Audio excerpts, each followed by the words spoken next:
Okay, I'd like to welcome everyone to Performance Management, an ounce of prevention is versus a pound of cure.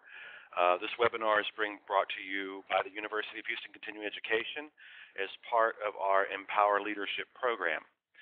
And my name is Guy Felder, and I'm a program director here at the University of Houston, and I'll be facilitating our webinar today. I also teach in the Empower program.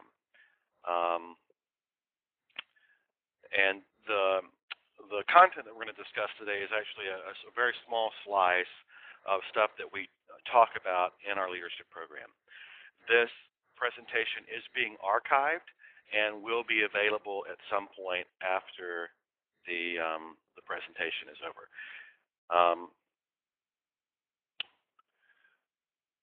Just want to let you know that our next leadership program starts on September 13th, 2011. Registration is currently open, and you can find out more about that by visiting our website, which is uh.edu/empower. Today, we're going to be talking about performance management and some mistakes that we all kind of make in managing performance.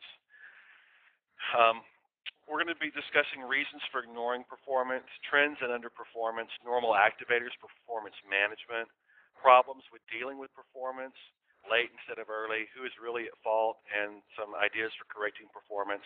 And then finally, we'll conclude with some questions. I expect us to be done by 3 p.m., probably just a little bit earlier. So I'm going to go ahead and dive in and get started, even as more people go ahead and come into the room. So what we're going to kind of start out here with is a blank canvas that we call a performance grid.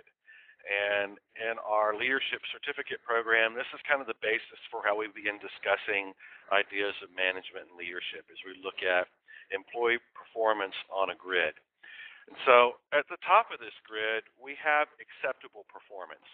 Now, you see there's a blue box, and really this could be, if I was a better designer, if I could do graphics better, then this would just be kind of finite, because anything above this line is acceptable, and it leads all the way up to high performance. And so we think of the top of this box as just kind of finite. We really want everyone above that line, but the farther they are above that line, great. This is where high performers live.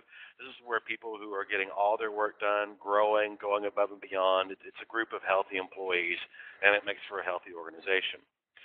But then kind of in the middle, we have mediocrity.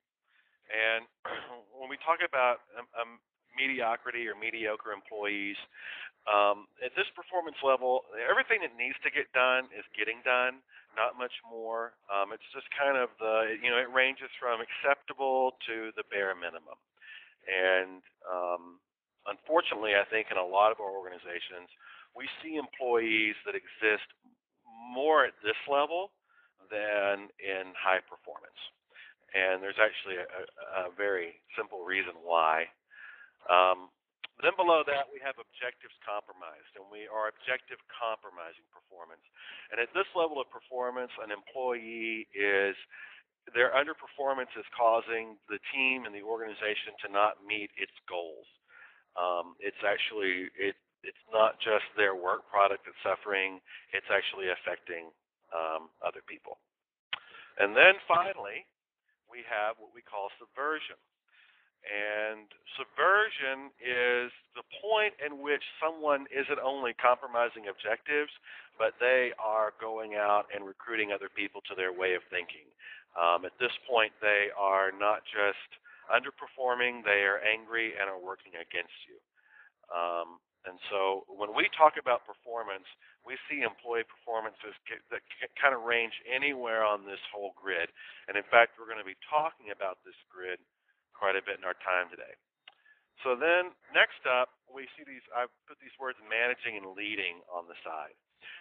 When we talk about just a very basic structure of our leadership program, when we talk about management and leadership, we're talking about two different methods of performance management, really. Managing is compliance.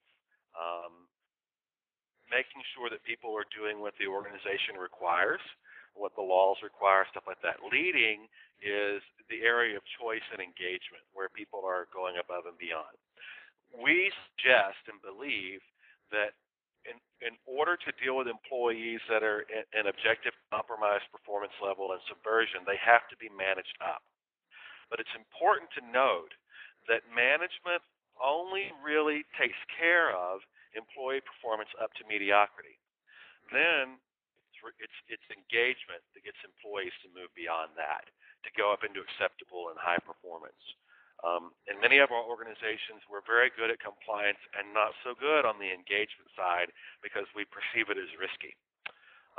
So what we're going to talk about is most often when we see an employee, their performance over time will sometimes dip into mediocrity and sometimes come out.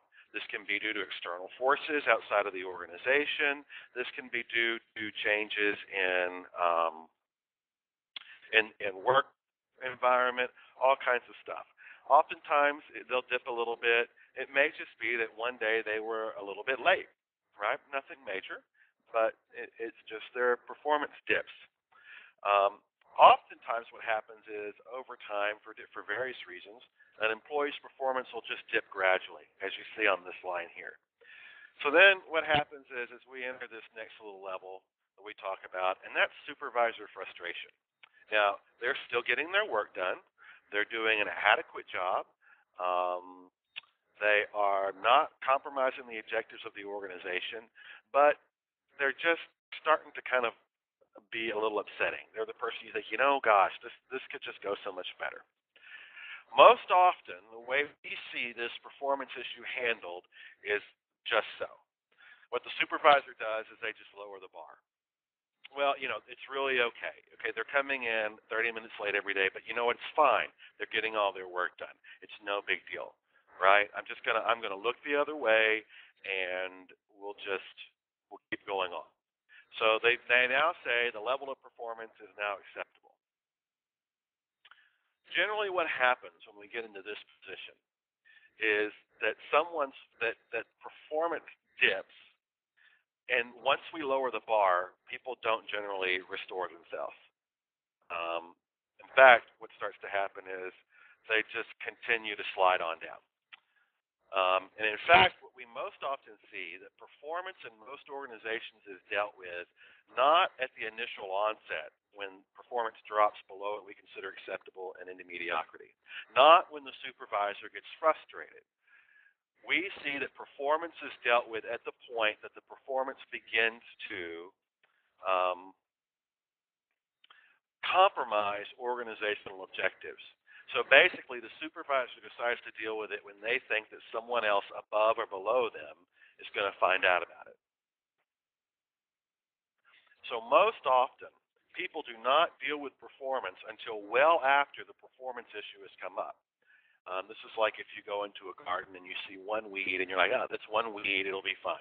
Then you see 3 weeds, but you don't actually go out and start weeding your garden until your plants are in jeopardy.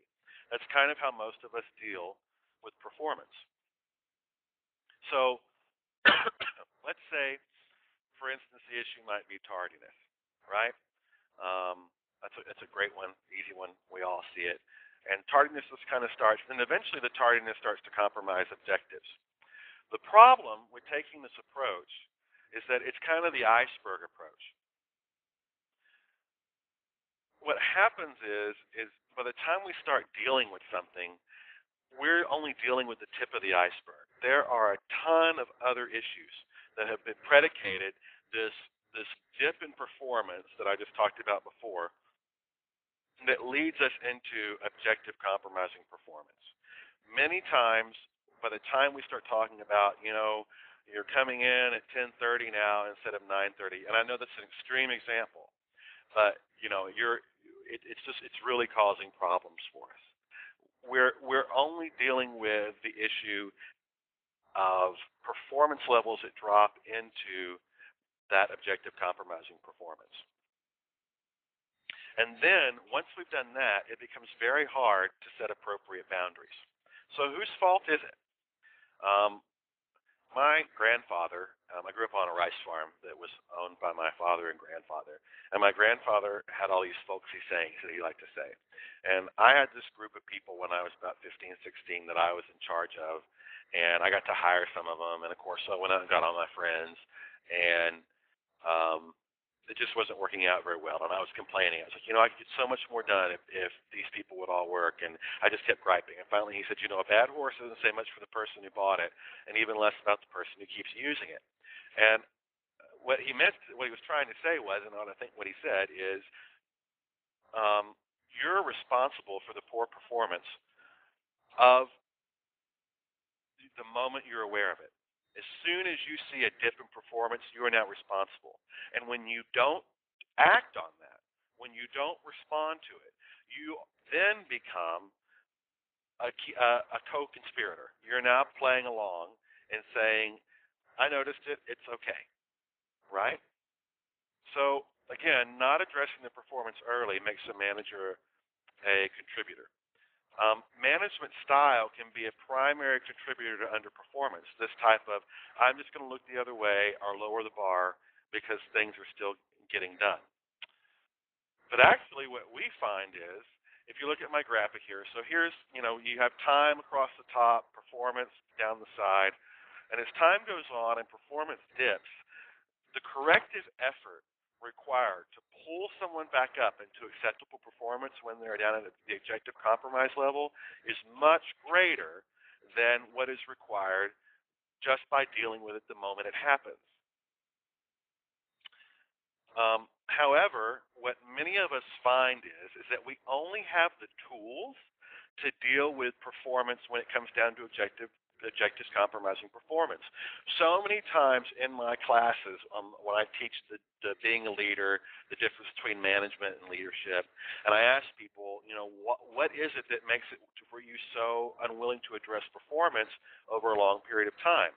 And oftentimes they'll say, the issue is that the only tool I have are the ones that HR has given me, which is, informal verbal warning, conference, write-up, all that stuff.